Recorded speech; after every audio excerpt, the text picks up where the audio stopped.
First off, sorry, I don't speak Polish, despite the Polish name. But if you have questions in Polish, I have a ear set so that I can understand you. Today, my morning's talk is going to be on amazing things you can do with metadata. So, brief introduction. You've already heard I'm manager of threat systems, one of the intelligence teams for Fidelis Cybersecurity. I also teach computer science at the University of Illinois. So, if I come off as professorial, that might be why. Some people in the room probably already know and use some of my open source intelligence feeds, and I do run several takedown, okay, one person raising his hand there, takedown-oriented groups. A lot of what I focus my research on and my professional endeavors is shutting down criminal enterprises online and hopefully putting people in prison, all right?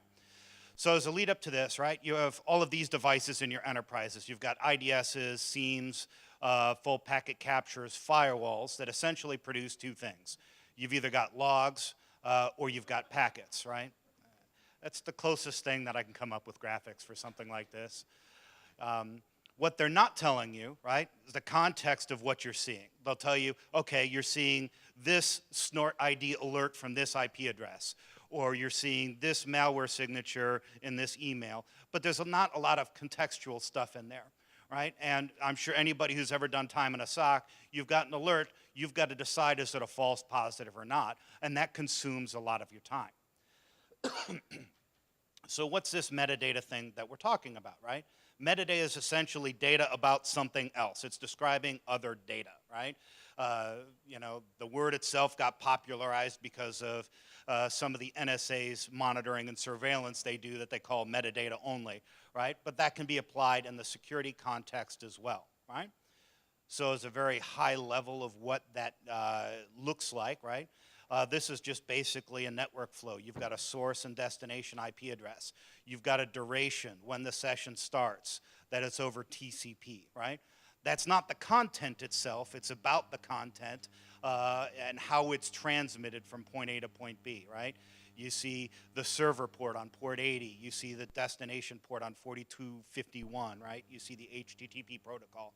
Not necessarily about the data itself, right? Or not the data itself, but about the data and about the transmission, right? As more of an eye bleed chart, which I'm not sure all of you can see, right? Digging down into the web session itself, you see other aspects of that communication, right? User agent strings, cookies, referrers, the URL itself, the command, in this case it's post. All of that data and information can be used to provide a little bit about the context, right? In a web transaction, right? The referrer will tell you where this URL request came from, right? In this case, it's a Yahoo email session, so nothing particularly interesting there. But that can give you a lot of other information to start making judgments or finding patterns of maliciousness, right? And because this is a relatively brief talk, I'm not going to talk about all the examples, but my talk later this afternoon will be applying this, gathering metadata explicitly to exploit kits, right? So given an alert, given some network transaction, right, you know, a SOC analyst is going to want to answer several questions relatively fast, right? You know, the first obvious, is this really bad? Do I need to care about this? Because odds are you're getting thousands of alerts any given day, right? You know, one of it, have I ever seen this destination IP before, right? If I've got one machine infected, is there something else going on in my organization, or is this machine just really a one-off, right? Have I ever seen this before? Who was logged into the machine, you know? Is it a malicious insider? Is it something creating an event out of the system context, right? What objects are associated with the file? Usually, you know, for phishing-based attacks, usually using malicious documents, right? Are there other embedded objects in a file that would indicate maliciousness? Things inside of a zip file.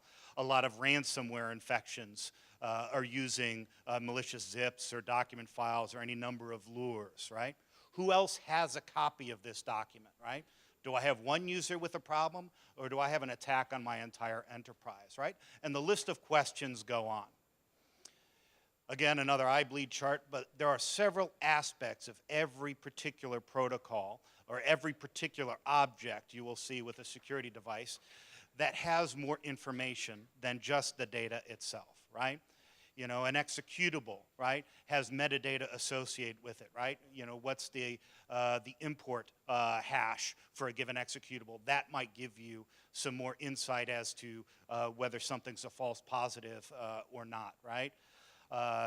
Web applications, we already talked a little bit about all the metadata and headers associated with web applications that may or may not be relevant to a particular investigation, right? So what can you do with all of this information, right? Of course, the big question is, are you collecting it in the first place? Data not collected, right, can't be used in analysis. So, you know, there's certain importance of gathering and collecting all of this metadata, right? As somebody who does intelligence professionally, right, you know, my operating motive is I don't want much, I just want more. I always want more information and more data because I can always discard the noise, but data not collected, I can't really gather it after the fact, right? So I'm going to go through a couple of brief examples of what you can do with metadata to show some of the power in this, right? The first is finding whether applications lie to you, right? Mobile applications is a great example, right? I'll talk specifically about what Ruben Paul was doing with his talk an hour and a half ago, right? Mobile applications, as many of you know, right? A mobile device is not exactly a transparent thing. I can't open up a shell and see easily what IP addresses my iPhone is talking to or my Android device is talking to, right? There are many applications out there that could be Trojanized or just leak information, right? The same is, of course, true for desktop applications, but at least there's more tools that I have for desktop applications. For mobile apps in particular, right? You know, I download it from the Google Store, the Google Play Store, or the App Store for iPhone, right? It must be legitimate. I downloaded it from an app store. That means it's safe, right? Does anybody believe that? No, not at all. We'll talk a little bit of one particular example, right? So this example here, I'm sure many of you heard about the Maxton web browser that was leaking data to China, right? So your web browsing traffic was being sent to China for whatever untold purpose, right? Looking at the metadata of those network transactions, you'd be able to identify that on your network and then make educated guesses or decisions based on what to do of the presence of that traffic on your network, right? You can also use metadata to proactively find malicious domains. As an intelligence analyst, I love free-form text fields because it is almost impossible to not give something of yourself up when you fill in data, right? It is very, very difficult. You know, if you're registering domains, you've got to use an email address, you've got to use a name, you've got to put in a bunch of information, especially for those registrars that don't have who is privacy protection, right? Even with who is privacy protection, occasionally there are unique identifiers you can make decisions on, right? But without who is privacy protection, right? You know, you have to have a name, you have to have an email address, all of these things that if you can generalize a pattern based on what something's doing or someone is doing, you can start proactively seeing things as they register it, right? So the key is trying to find that pattern in the data. It has nothing to do with the transaction, right? You're not seeing any traffic to the domain. You're just looking and mining for metadata and making decisions based on that, right? So this particular slide here is from Domain Tools, a service that I'm sure many of you are familiar with. There is an email address on here of volosovic@inbox.ru, right? Domains registered to that email address. That individual is involved in a variety of things. Domains that have been associated with ransomware, but a wide variety of criminal stuff. I can use Domain Tools to tell me, you know what, anytime this person or a domain is registered with that email address, give me a notification, and then I could start blocking that domain. Or as an intelligence analyst, I could start proactively investigating things, right? Simply just based on that data point alone, right? There's risks involved because anybody can register a domain to that email address, right? It's very easy to create false information and registrant information, But if somebody's trying to impersonate a criminal actor, as a defender, I don't care. It's probably suspicious. I could start blocking the domains, putting it in RPZ, doing whatever to start being proactive about what an adversary that I've already previously observed on my network is doing. You can hunt for malicious applications, malicious APK files, signed executables. Again, all signing, right? There's free-form text fields involved, right? If I said I love this stuff, there's an organization involved, city, state, or state in the United States anyway, right? Country codes, all stuff that you can use. Even the serial ID or the unique fingerprint can be useful.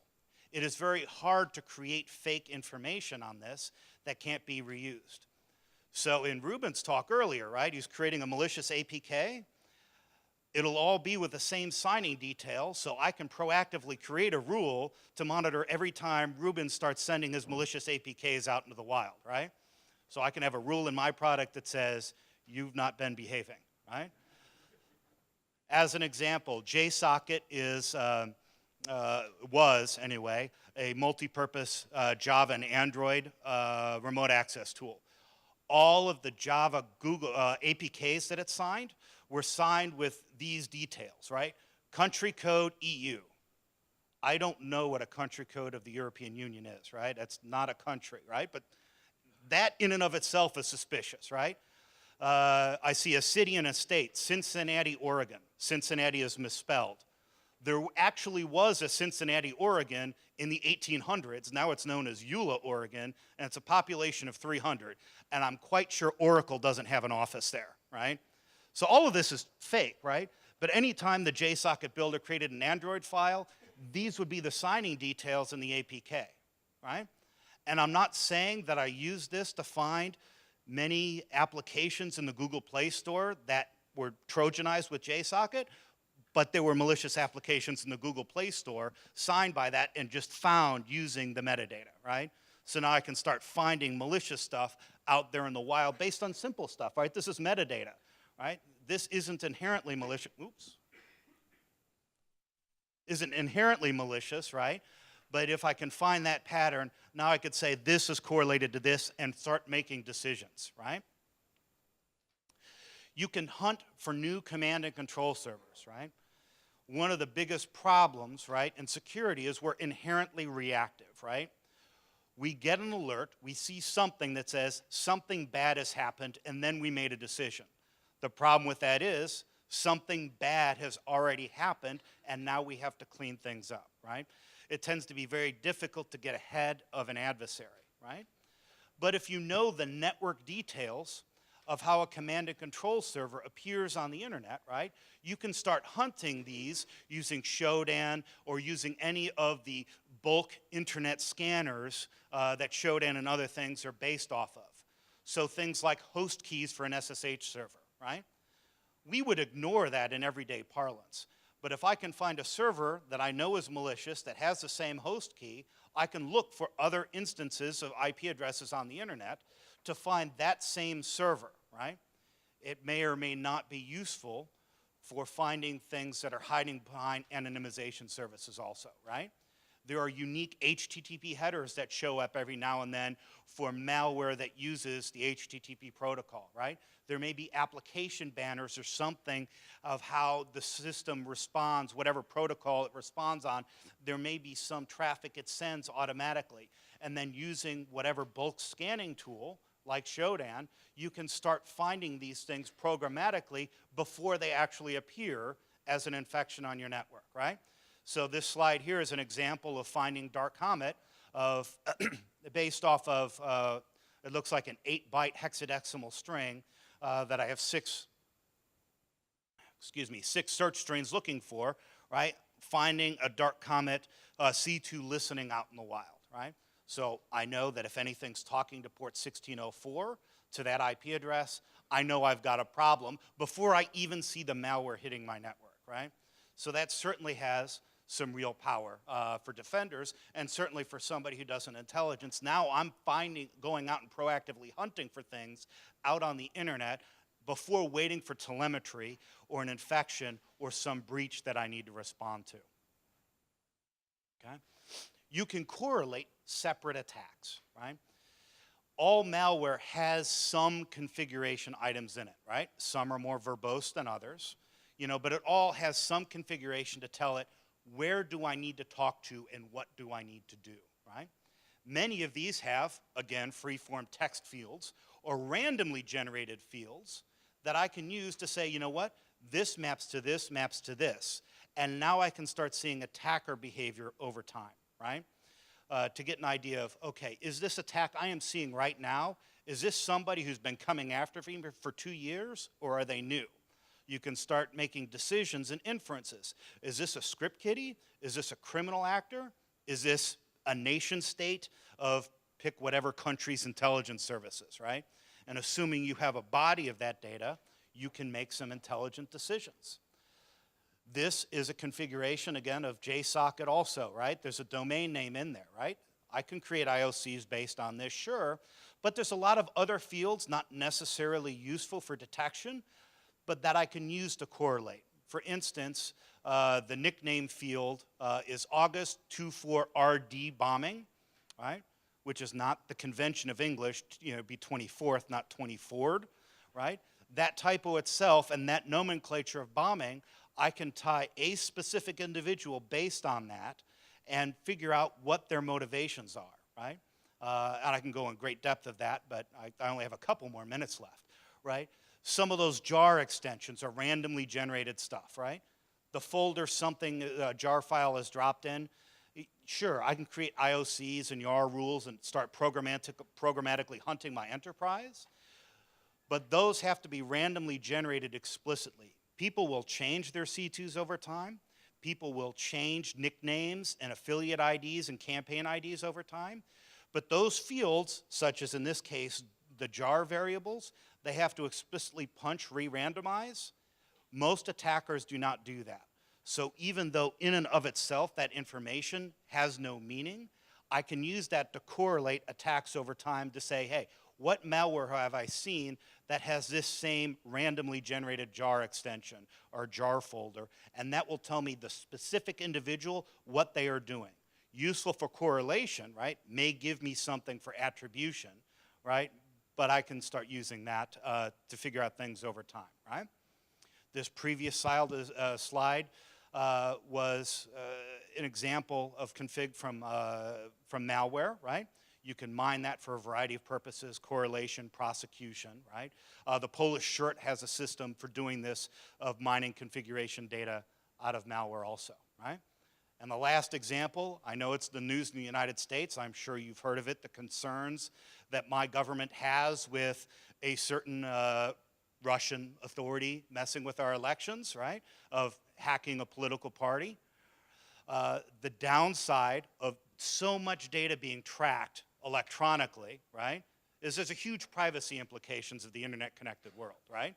The upside for somebody who does intelligence, right, hopefully in a benign finding criminal sense, right, or just doing investigations, there's so much data that I can use to correlate things. So if I have a large body of metadata about an actor and how they behaved over a couple of years, their targets, their tools, the metadata in those tools, I can start making intelligent guesses of saying, you know what, based on this malware and these techniques, yes, it was the Russian Federation behind that attack, right? So if you have a large body of that information, you can start seeing who's messing with your elections, right?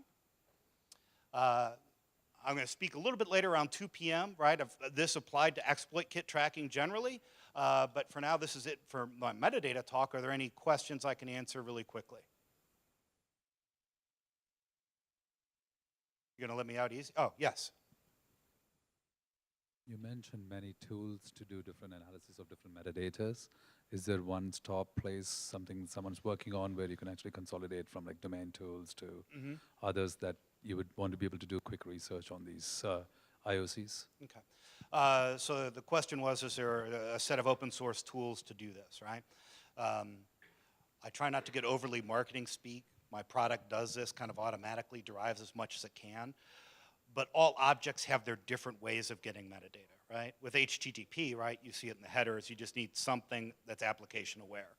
For image files, right, there's EXIF tool, which is an open source tool. APK tool will get stuff out of APKs. And if you know how to pull out certificate details, OpenSSL also has something for C2s.